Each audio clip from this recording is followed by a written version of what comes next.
Hello dear friends, आज हम लेकर आए हैं नया chapter aldehydes, ketones and carboxylic acids class 12th के लिए। और आज हम सबसे पहले स्टडी करेंगे इसके बेसिक इन्फॉर्मेशंस की। इसका बेसिक्स क्या है, कहाँ से हम इस चैप्टर को पढ़ना स्टार्ट करें, कहाँ से एल्डिहाइड, कहाँ से कीटोन्स का फॉर्मेशन स्टार्ट होता है। तो आइए देखते हैं। ये हमारा क्या है, कार्बन। और कार्बन की वैलेंसी कितनी होती है, 4।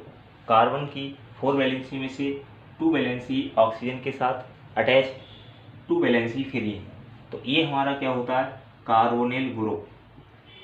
कार्बोनिल ग्रुप, तो कार्बोनिल ग्रुप से ये चैप्टर स्टार्ट होता है। और अगर हम इस कार्बोनिल ग्रुप की शेष 2 वैलेंसी जो ब्लैंक हैं, जो खाली हैं या फ्री हैं, तो क्या होगा, इससे अगर हम हाइड्रोजन दोनों तरफ अटैच कर दें तो ये फिर बन जाता है फॉर्मल्डिहाइड। फॉर्मल्डिहाइड फॉर्मल्डिहाइड जनरल अगर लैंग्वेज में कहें तो क्या कहेंगे, एल्डिहाइड। दोनों तरफ जो कार्बन की फ्री वैलेंसी है, हाइड्रोजन उस तरफ अटैच कर देते हैं तो ये फॉर्मल्डिहाइड, या जनरल लैंग्वेज में कहें तो एल्डिहाइड बन जाता है। और इसी तरह से अगर हम इन 2 वैलेंसी के साथ में एक तरफ CH3 ग्रुप, दूसरी तरफ H अटैच कर दें तो ये एसिटिल्डिहाइड बन जाता, एसिटिल्डिहाइड बन जाता।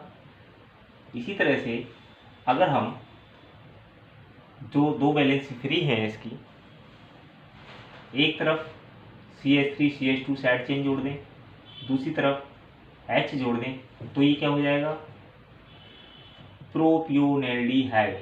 प्रोपियोनेल्डिहाइड। इस तरह से एल्डिहाइड का यहाँ से स्टार्ट होता है फॉर्मेशन होना, और हम ग्रुप्स चेंज करते जाते हैं दोनों वैलेंसी पे, और हमारे अलग अलग ऑर्गेनिक कंपाउंड्स बनते जाते हैं। कीटोन्स की अगर हम बात करें, कीटोन्स का बेसिक्स, कीटोन्स का अगर हम बात करें तो ये हमारा कार्बोनिल ग्रुप है। और अगर कार्बोनिल ग्रुप के यानी कार्बन के दोनों ओर हम 2 एल्काइल ग्रुप जोड़ दें तो ये क्या हो जाएगा, कीटोन। अब हम इधर सेम ग्रुप भी जोड़ सकते हैं, सेम ग्रुप, या फिर हम इसमें डिफरेंट ग्रुप भी जोड़ सकते हैं। इसके बारे में भी अभी आगे हम पढ़ेंगे, क्लासिफिकेशन ऑफ कीटोन्स में, क्लासिफिकेशन ऑफ एल्डिहाइड्स में, तो हम इसके बारे में बात करेंगे। अब हम बात करेंगे जो कार्बोनिल ग्रुप है, यह हम बात करेंगे स्ट्रक्चर ऑफ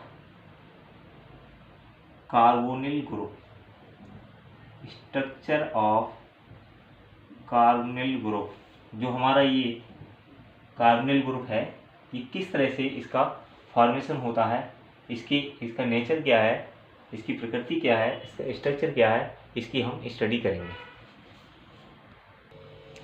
तो स्ट्रक्चर ऑफ कार्बोनिल ग्रुप की बात करेंगे।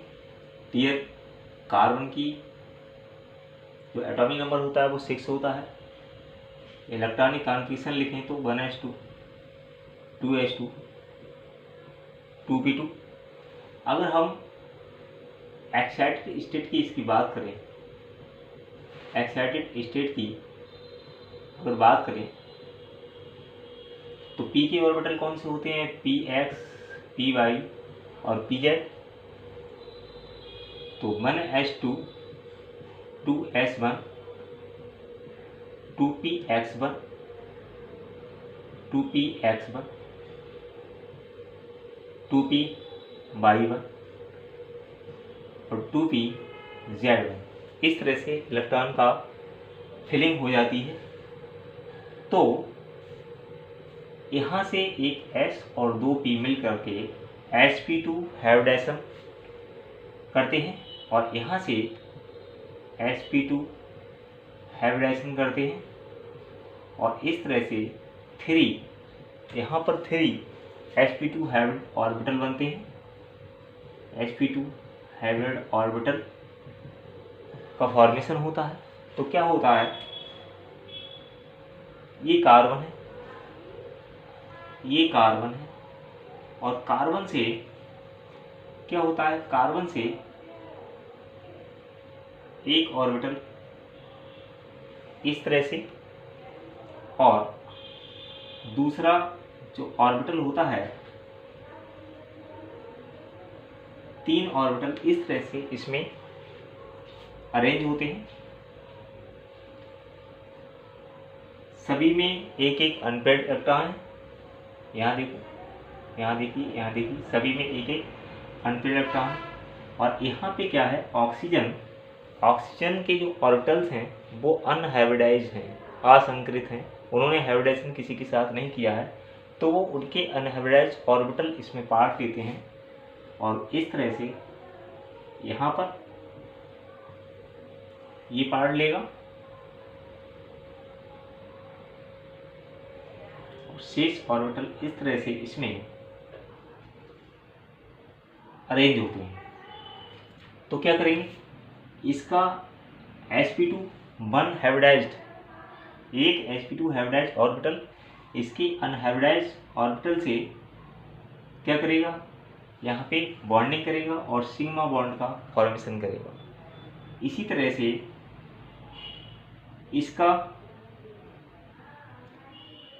इसका एक इलेक्ट्रॉन और इसमें एक, यहाँ पर क्या है, एक हमारा जो ऑर्बिटल है ये अनहाइब्रिडाइज्ड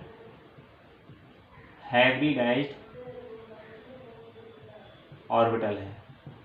तो अनहाइब्रिडाइज्ड जो ऑर्बिटल होता है वो इसके परपेंडिकुलर इस तरह से अरेंज होता है, इसके और इसके परपेंडिकुलर इन वाले ऑर्बिटल के एक ऐसे प्लेनर में है और एक ऊपर और एक नीचे इस तरह से इसमें अरेंज है। तो इसमें अनपेयर्ड इलेक्ट्रॉन और ये अनपेयर्ड इलेक्ट्रॉन मिलकर के एक सिग्मा बॉन्ड का फॉर्मेशन, पाई बॉन्ड का यहाँ पे फॉर्मेशन करते हैं। तो एक ऑर्बिटल ने, इसके हाइब्रिडाइज्ड ऑर्बिटल ने सिग्मा बॉन्ड का फॉर्मेशन किया इसके अनहाइब्रिडाइज्ड ऑर्बिटल से मिलकर के। इसका जो परपेंडिकुलर है और ऑक्सीजन का जो परपेंडिकुलर है, उन दोनों ने मिलकर के क्या करा, पाई बॉन्ड का फॉर्मेशन किया। बाकी इसका जो हाइब्रिडाइज्ड ऑर्बिटल है वो किसी दूसरे हाइड्रोजन के साथ या आर के साथ, एल्किल ग्रुप के साथ हाइब्रिडाइजेशन करके, यहाँ पर हाइब्रिडाइजेशन करके सिग्मा बॉन्ड का फॉर्मेशन करता है। तो इस तरह से क्या हुआ, इस तरह से यहाँ पर जो स्ट्रक्चर आ रहा है बनके, ये सिग्मा बॉन्ड है, यहाँ पर ऑक्सीजन अटैच है, एक सिग्मा बॉन्ड ये बन गया, एक सिग्मा बॉन्ड ये बन गया, और जो पाई बॉन्ड होता है वो इस तरह से इसका इलेक्ट्रॉन क्लाउड होता है, इस तरह से इसका इलेक्ट्रॉन क्लाउड होता है। और हम इसको शो कर सकते हैं इस तरह से, sigma bond sigma bond sigma bond pi bond. इसके बाद यहाँ पर ये जो स्ट्रक्चर है इसके बीच में जो एंगल होता है 120 डिग्री, 120 डिग्री का होता है। ट्राइगोनल प्लेनर अरेंजमेंट होता है। और ये हमको पता है कि अगर हम इसकी बात करें तो ऑक्सीजन की और कार्बन की दोनों की इलेक्ट्रोनेगेटिविटी में से ऑक्सीजन की इलेक्ट्रोनेगेटिविटी ज़्यादा है।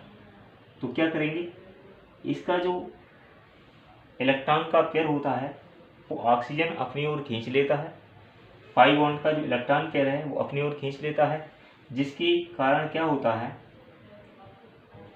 कार्बन पे आंशिक रूप से, पार्शियल रूप से पॉजिटिव चार्ज आ जाता है और इस पे नेगेटिव चार्ज आ जाता है।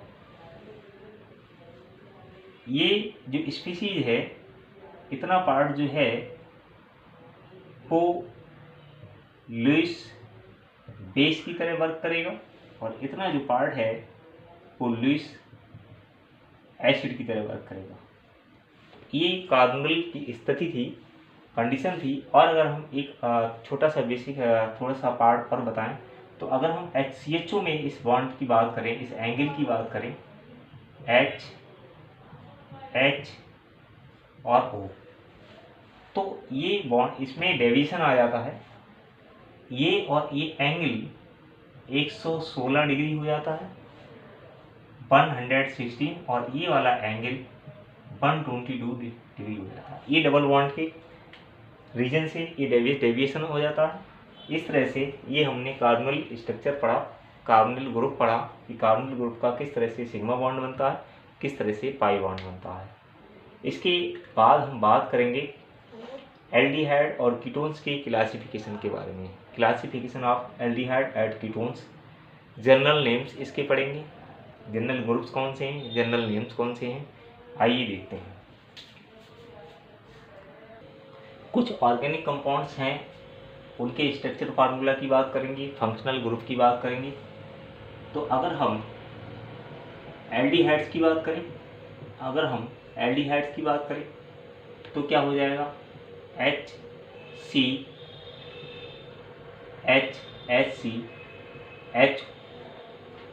फंक्शनल ग्रुप कौन सा होगा, ये होगा। अगर हम कीटोन्स की बात करें तो क्या होगा,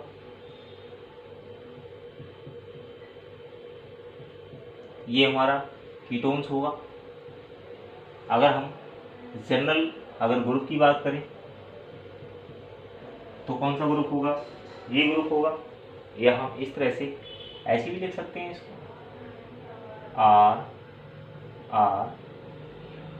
और O, इसको इस तरह से लिख सकते हैं, C और O इस तरह से लिख सकते हैं।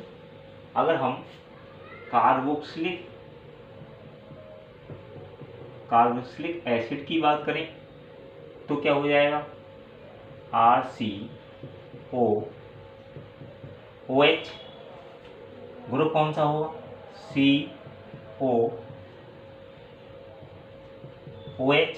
इस तरह से एल्डिहाइड, कीटोन्स और कार्बोक्सिलिक एसिड्स के ये हमने स्ट्रक्चर्स पढ़े। अब हम डेरिवेटिव्स ऑफ कार्बोक्सिलिक एसिड की बात करेंगे।